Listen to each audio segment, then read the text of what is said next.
Hello everyone, and welcome to my General Hospital official channel. I hope everyone is having a wonderful day. Before we begin, please hit the subscribe button and give this video a thumbs up. General Hospital teaser suggests that Giovanni Gio Palmieri's secret may be revealed at the nurses' ball. Is this when Lulu Spencer eventually reveals Brooklyn Quartermain and Dante Falconeri's son? The tale is certainly getting up pace now that Dante has exploded at Gio about Rocco Falconeri's recent medical experience. Dante mistakenly blamed Gio for Rocco's alcohol poisoning and was quite harsh on him. Of course, any soap opera fan knows that before a huge disclosure involving a long-lost child, there must be tension. There would be no drama if Gio and Dante were getting along perfectly when the truth about his identity came out. Now that the GH writers have generated some antagonism and given Lulu a few more clues to follow, it appears that the stunning Gio reveal is imminent. Lulu plainly believes Gio is the boy Brooklyn gave up for adoption, which is why she's looking into Lois Cerullo's whereabouts at the time of his birth. Gio was purportedly born in Los Angeles, although Brooklyn stated she gave birth in San Francisco. Once Lulu starts digging, she'll have to follow this California route and click any remaining puzzle pieces into place.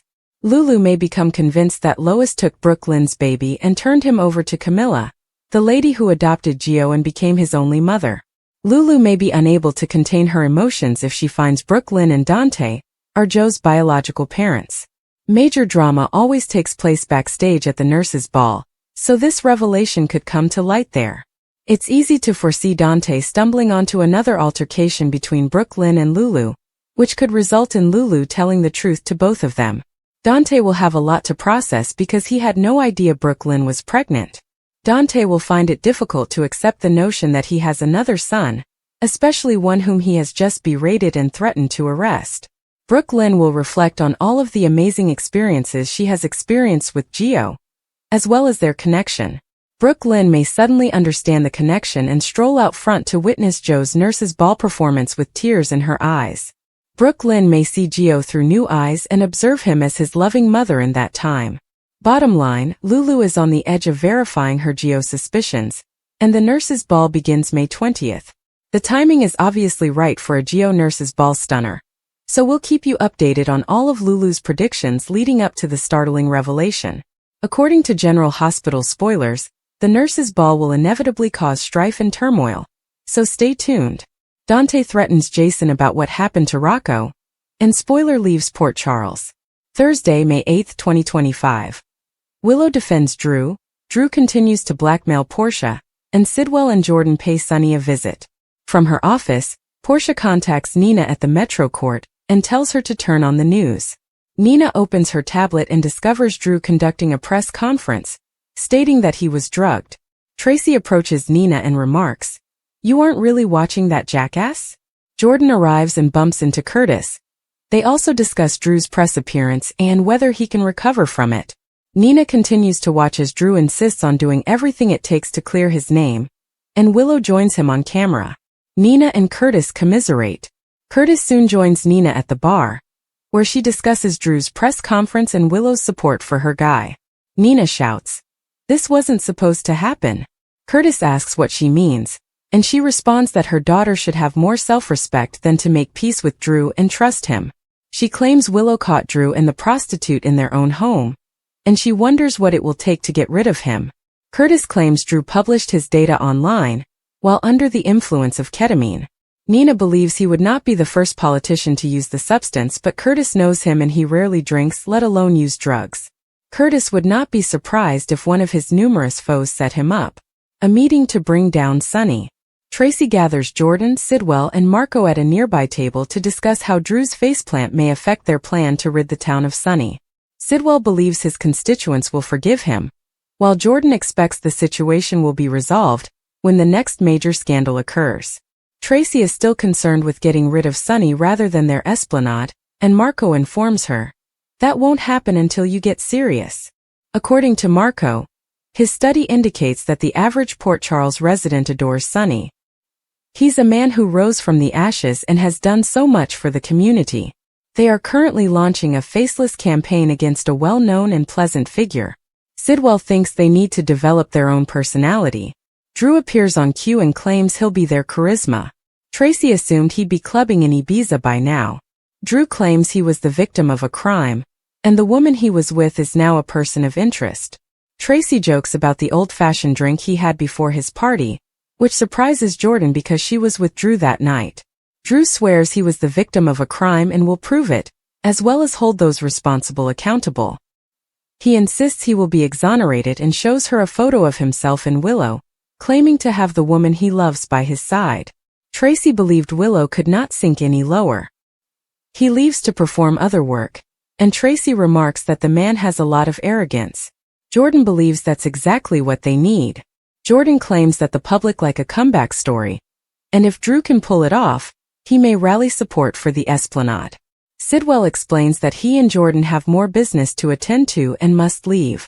Tracy, left alone, informs Marco that she isn't interested in working with his father, but if he can get Sonny out of town, he will have access to the entire Port Charles. Back at the bar, Nina and Curtis spotted Sidwell's table, and how everyone there wanted to take down Sonny. Nina insists that, despite everything, she is still on Team Sonny. She wants to know where he stands with his ex and Sonny in all of this. Curtis believes Jordan chose the wrong side, and he and Aurora will support Laura, which implies they are supporting Sonny. Brad makes big moves. Liz is ambulatory and on crutches in the hospital, where she speaks with Lucas. She has not returned to work, but she wants to check on things. Brad appears in a snazzy outfit, perplexing Liz and Lucas. Lucas informs him, "That is a look."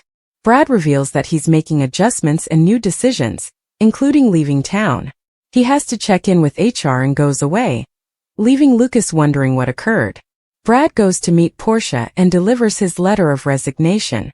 She informs him that if he quits, he will not be rehired, and he will no longer be able to blackmail her. Brad claims blackmailing is not in his future, but it is in hers. He walks out. Sasha chats with Danny. At the Quartermain mansion, Sasha assigns Danny to help her clean up the kitchen. Danny asks if they can pretend she doesn't know about Rocco. Sasha understands, but believes he doesn't need another lecture. Danny says he feels like a jerk because of what occurred.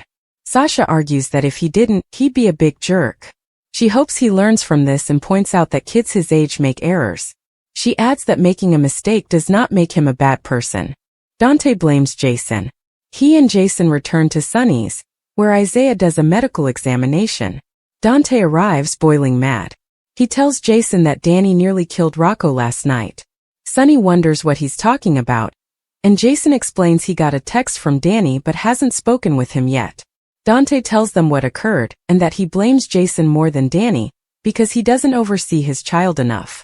Jason departs and Isaiah instructs Dante not to do anything to set his father back following his surgery. Isaiah leaves, and Sonny is relieved to learn that Lulu is looking for Rocco and that he will be well. He asks his son if he will be fine. Dante claims he has never felt this afraid in his life.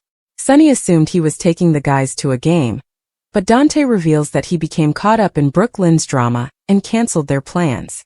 He should have realized they required supervision, and while Danny is a wonderful child, he is careless. Sam used to be the one who established boundaries for him. He doesn't believe Jason does that, so he needs to make sure Rocco doesn't hang out with Danny anymore. He also discusses Gio, whom he cannot trust and who has made matters worse. Dante complains about Joe's terrible decisions, while Sonny supports the child. He claims that children Joe's age are unaware of the signs of alcohol poisoning. Dante tells his father to stop because he sounds like Lois. Sonny understands Dante's want for someone to blame, but children make errors. He also claims that you cannot protect your children 100% of the time. Dante believes he may have lost his son, and if that happened, he could not bear it. Jason talks with Danny. Back at the Quartermains, Sasha informs Danny that apologizing and making atonement for his mistake is one thing, but he needs to improve moving ahead. She explains, or you could think of it as avoiding a bullet and pretending nothing happened. Which will it be? Danny will not forget this lesson, and she warns him that he will be tempted again and must make better decisions. She believes he will learn from this, and she hopes he will be around to teach her kids some of what he has learned. Jason appears and listens in the background. Jason ultimately enters, informs his son that he has received his text message, and inquires as to what is happening. Sasha leaves, and Danny tells him what happened to Rocco and that it was all his fault. When Jason asks if he was drinking, Danny responds briefly. Danny reveals he left Rocco alone, and his brother did not want to attend the party. He had no idea he was drinking and would have stopped him if he knew. Jason informs Danny that he let this spiral out of hand, and it will never happen again. Danny swears that it will not. Jason urges him that he must accept responsibility and make things right with Rocco. He has given him a lot of leeway to make his own hopefully good decisions, but he is still accountable for him. Jason explains that from now on, they will check in with each other every night at 9 p.m. Jason believes his son will learn from this and do better. Jason informs Danny that his brother AJ began drinking when he was Danny's age. It cost him and his family a lot, and he does not want it for himself. He tells his son to learn from this and never do it again. When Dante enters, Danny faces him and apologizes for everything. Dante knows. Jason asks Danny to allow him and Dante a minute, then exits. Jason says Danny recognizes he made a mistake and will not make it again. Dante wonders what he will do to help his child realize the implications of his behavior. Just chatting to him isn't sufficient. Dante claims he might charge Danny as an accessory to attempted manslaughter. Brad says goodbye. But first, Willow makes an appearance at the hospital and speaks briefly with Liz. Portia pages her and she takes off. Liz is pleased to see Isaiah and wonders where he has been hiding. She mentions that he has already failed to show up for dinner with her and Lucky 3 times. She and Lucky believe he has been spending time with a mystery woman. Isaiah claims that if he were there, that individual would have chosen their work over his. Liz says that he should not give up on that person. Willow visits Portia in her office. Portia reveals that she was at the Savoy when everything went down and wanted to see how she was faring. Willow insists she is all right and defends Drew, claiming he was set up and would prove it. Portia speaks to Willow as a friend and understands her desire to be faithful to Drew, especially given everything they've been through.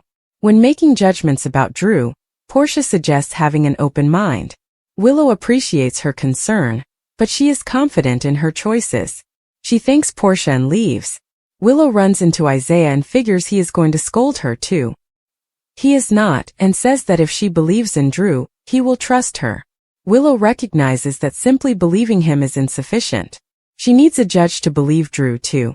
Otherwise, this could jeopardize her divorce and cause her to lose her children. Liz and Lucas gossip about Portia and Brad.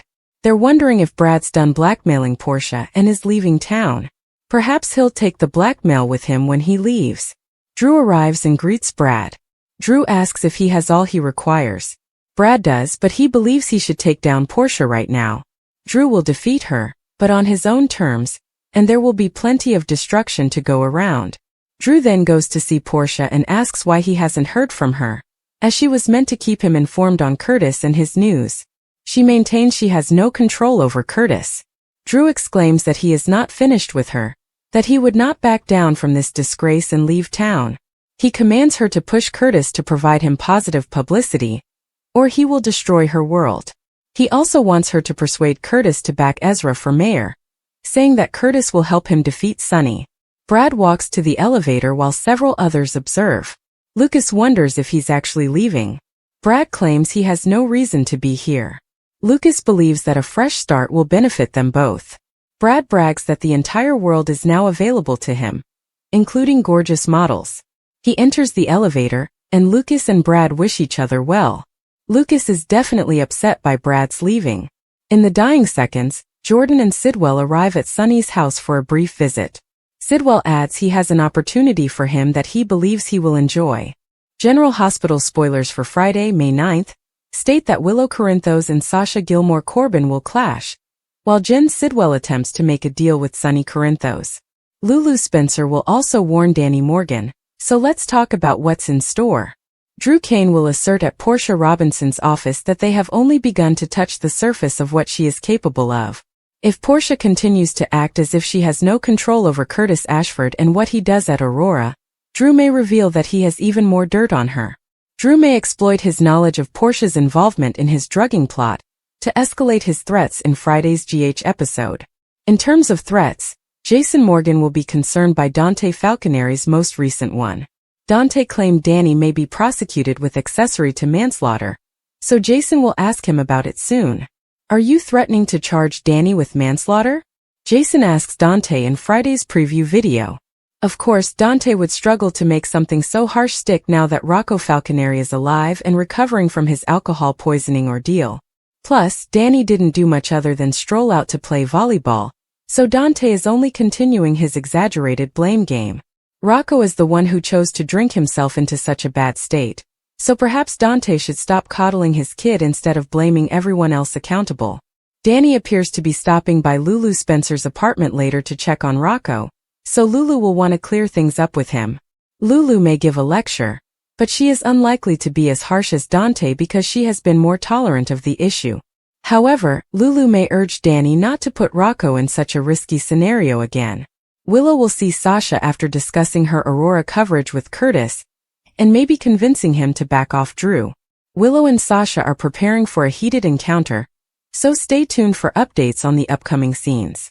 In the meantime, Brooke Lynn Quartermaine and Harrison Chase will meet with Alexis Davis to seek legal guidance as they prepare to adopt. Back with Lulu, she'll question Ned Quartermaine about her adoption tale, so she should get him to talk about his experience raising Leo Quartermaine. Lulu may possibly be looking for information to back up her hypothesis that Giovanni Gio Palmieri is Brooke Lynn and Dante's son, but Ned is completely unaware that his daughter became pregnant as a teen. Tracy will face a few surprises in Friday's episode. Tracy will also ask Ned a mom or mob question, so he may feel compelled to choose. Finally, Sidwell will approach Sonny with a proposal that he believes will benefit both of them. Jordan Ashford will be there to assist Sidwell in selling this, but can Sonny ever trust him enough to reach an agreement? That probably hinges on Sidwell's ability to make this arrangement worthwhile, as promised. Sonny will undoubtedly have reservations about Sidwell's reputation and past offenses. According to General Hospital spoilers, Sidwell will tell Sonny what he is thinking and forecast that this will be a lovely collaboration, so don't miss Sonny's reply. Cameron Matheson and Maurice Bernard of General Hospital recently spoke on the State of Mind podcast, and Cameron revealed that after his Los Angeles home burned down, he and his previous wife, Vanessa, became closer. Is there anything good that can come from tragedy? The loss of the couple's home, where they had many memories, saddened their family. However, something excellent rose from the ashes. That doesn't mean the ABC star will reconcile with Vanessa.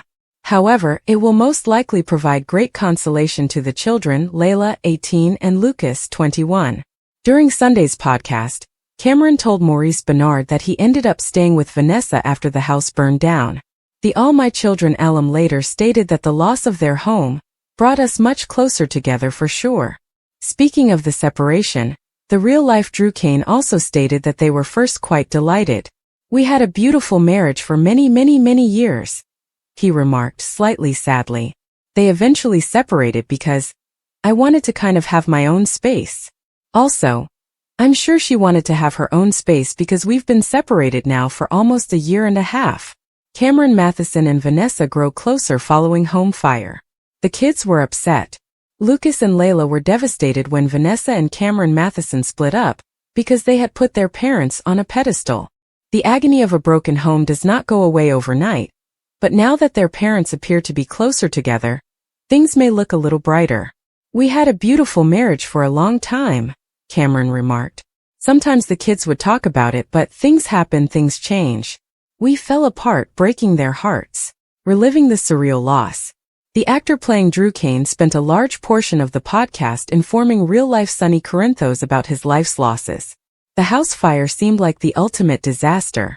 He described how shattered he felt as he stood outside his wrecked home, his life's memories literally in ashes beneath him. The GH star struggled to find the words, describing the moment as bizarre and jarring disconnect. Many people commented that they too had lost their homes. Others, however, found the family reunion to be meaningful. One fan said, "Great talk, Maurice. Praying for Cameron and his family." Another ABC fan commented, "Yes, really emotional and inspiring in terms of methods for increasing resilience. Thank you both for a nice interview. I'm sorry you and your family had to go through that, Cameron. Are you relieved to hear that, despite their sadness and loss, Vanessa and Cameron Matheson got closer than they were before? Please let us know in the comments section below. And check back regularly for the latest General Hospital cast news and updates. The drama in Port Charles never stops, and Friday, May 9th, promises another exciting episode of General Hospital. As emotions rise and alliances shift, viewers can expect huge confrontations, surprising disclosures, and high-stakes negotiations. One of the most anticipated storylines is the fierce rivalry between Willow Tate and Sasha Gilmore, as well as the risky arrangement between Cyrus Renault's associate, Sidwell, and Sonny Corinthos.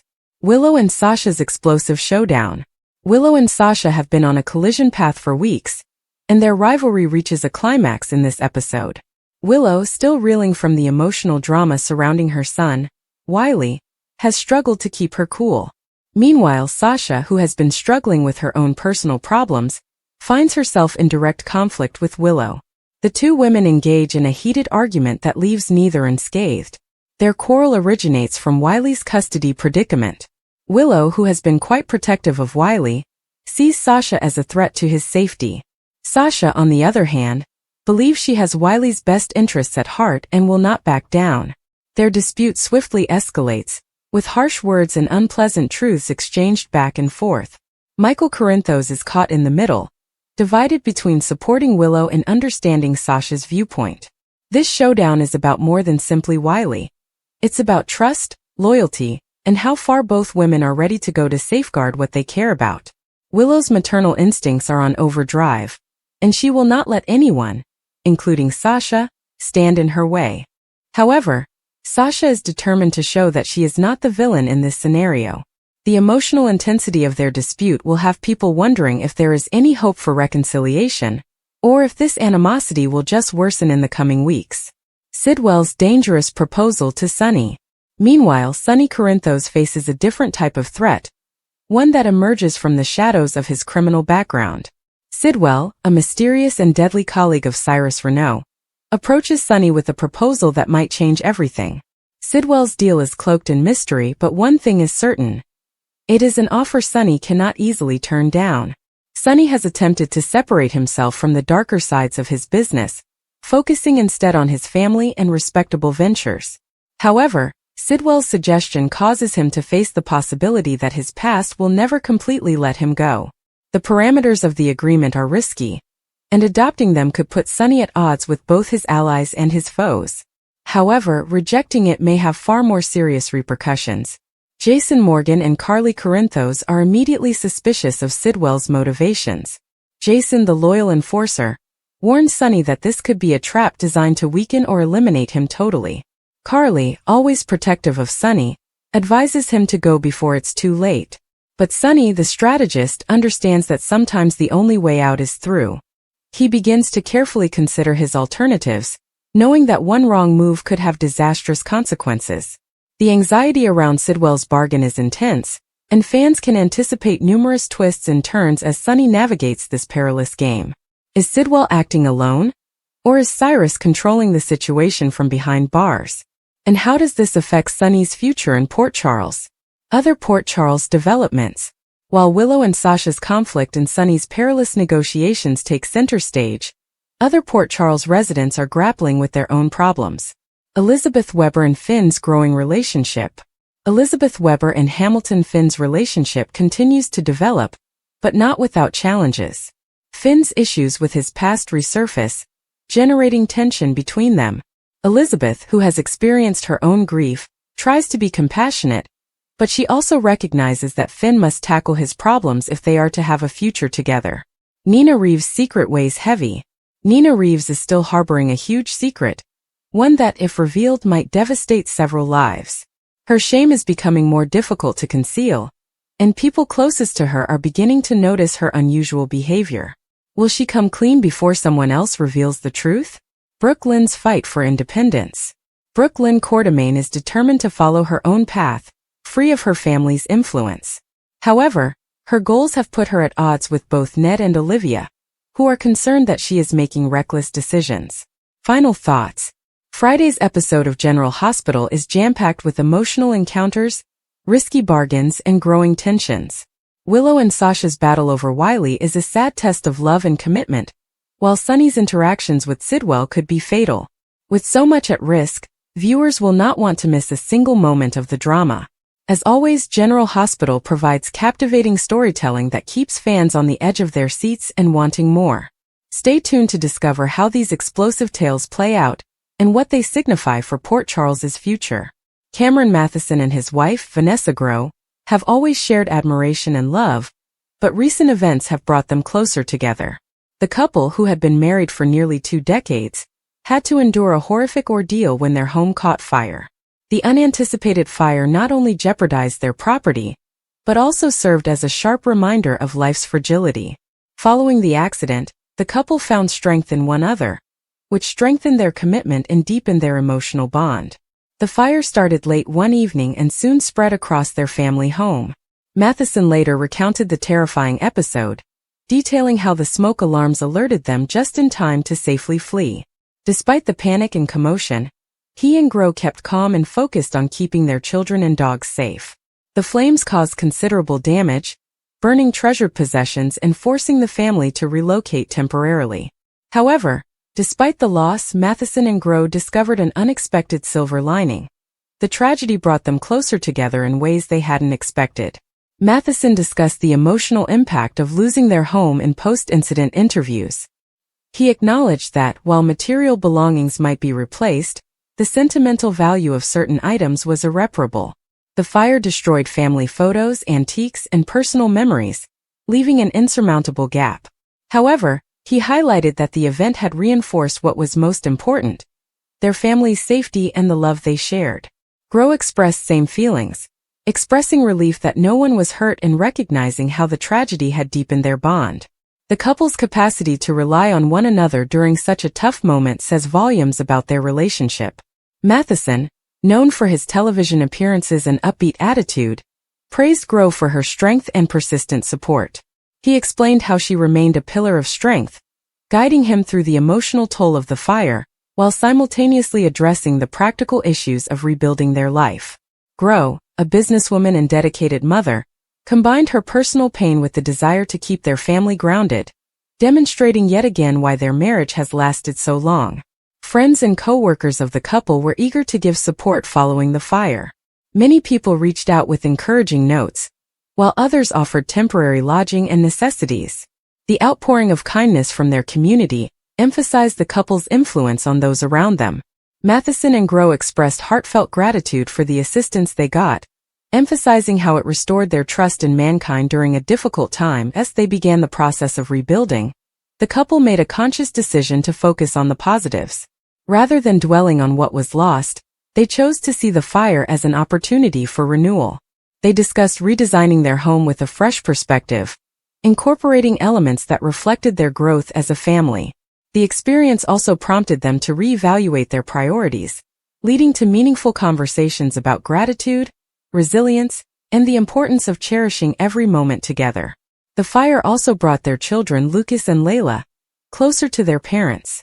Matheson and Grow made sure to involve them in the recovery process, teaching them valuable lessons about perseverance and the power of family. The children, though shaken by the event, demonstrated remarkable maturity, supporting their parents and each other throughout the ordeal. Matheson often shared how proud he was of their strength, noting that their ability to adapt had been a source of inspiration for him and Grow. In the months that followed, the couple's relationship continued to flourish. They found new ways to connect, whether through shared goals for their rebuilt home, or simply by spending more quality time together. The fire had stripped away distractions, allowing them to appreciate the simple joys of being together.